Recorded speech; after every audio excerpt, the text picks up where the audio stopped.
নমস্কার। আজি ওড়িশার 25তম মুখ্যমন্ত্রী ভাবে শপথ গ্রহণ করেছেন শ্রীযুক্ত মোহন চরণ মাঝি।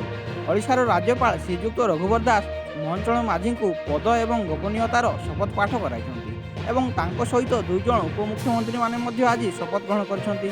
ଜଣେ ହେଉଛନ୍ତି କନକବର୍ଦ୍ଧନ ସିଂଦେଓ ଏବଂ ଅନ୍ୟ ଜଣେ ହେଉଛନ୍ତି ପ୍ରଭାତୀ ପରିଡ଼ା। ଓଡ଼ିଶାର ରାଜନୈତିକ ଇତିହାସରେ ପ୍ରଥମ ଥର ପାଇଁ ଦୁଇ ଜଣ ଉପମୁଖ୍ୟମନ୍ତ୍ରୀ ପଦ ସମ୍ଭାଳିବା ପାଇଁ ଯାଉଛନ୍ତି।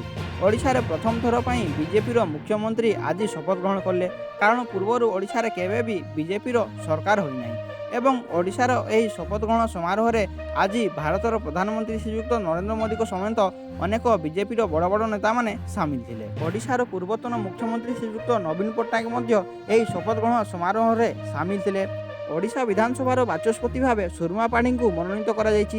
ସେ ମଧ୍ୟ ଆଜି ଶପଥ ଗ୍ରହଣ କରିଛନ୍ତି ଏବଂ ତାଙ୍କ ସହିତ ମୋହନ ଚରଣ ମାଝୀଙ୍କ କ୍ୟାବିନେଟ୍ ମନ୍ତ୍ରୀମାନେ ମଧ୍ୟ ଆଜି ଶପଥ ଗ୍ରହଣ କରିଛନ୍ତି। ତେବେ ବର୍ତ୍ତମାନ ଆସନ୍ତୁ ଜାଣିବା ମୋହନ ଚରଣ ମାଝୀଙ୍କ କ୍ୟାବିନେଟ୍ ମନ୍ତ୍ରୀରେ କେଉଁମାନେ ସବୁ ଅଛନ୍ତି। କ୍ୟାବିନେଟ୍ ମନ୍ତ୍ରୀରେ ଅଛନ୍ତି ସୁରେଶ ପୂଜାରୀ, ରବି ନାରାୟଣ ନାୟକ, ନିତ୍ୟାନନ୍ଦ ଗଣ୍ଡ, କୃଷ୍ଣଚନ୍ଦ୍ର ପାତ୍ର, ପୃଥ୍ୱୀରାଜ ହରିଚନ୍ଦନ, ମୁକେଶ ମହାଲିଙ୍ଗ, ବିଭୂତିଭୂଷଣ ଜେନା ଏବଂ କୃଷ୍ଣଚନ୍ଦ୍ର ମହାନ୍ତି। ସେମିତି ରାଷ୍ଟ୍ରମନ୍ତ୍ରୀ ସ୍ୱାଧୀନ ଦାୟିତ୍ୱ ଲିଷ୍ଟରେ ଯେଉଁମାନେ ଅଛନ୍ତି ସେମାନଙ୍କର ନାମ ହେଉଛି ଗଣେଶ ରାମ ଖୁଣ୍ଟିଆ, ସୂର୍ଯ୍ୟବଂଶୀ ସୁରଜ, ପ୍ରଦୀପ ବଳସାମନ୍ତ, ଗୋକୁଳାନନ୍ଦ ମଲ୍ଲିକ, ସମ୍ପତ ଚନ୍ଦ୍ର ସ୍ୱାଇଁ। ମନ୍ତ୍ରୀମାନଙ୍କ ପାଇଁ ବିଭାଗ ବଣ୍ଟନ ହୋଇନାହିଁ, ହେଲେ ମୁଁ ଆପଣମାନଙ୍କୁ ଭିଡ଼ିଓ ମାଧ୍ୟମରେ ଜଣାଇଦେବି। ଆଶା କରୁଛି ଭିଡ଼ିଓଟି ଆପଣମାନଙ୍କୁ ଭଲ ଏବଂ ଇନଫର୍ମେଟିଭ୍ ଲାଗିଥିବ। ଆଉ ଥରେ ଆଉ ଗୋଟେ ନୂଆ ଭିଡ଼ିଓରେ ଦେଖା ହେବ। ରହୁଛି, ନମସ୍କାର।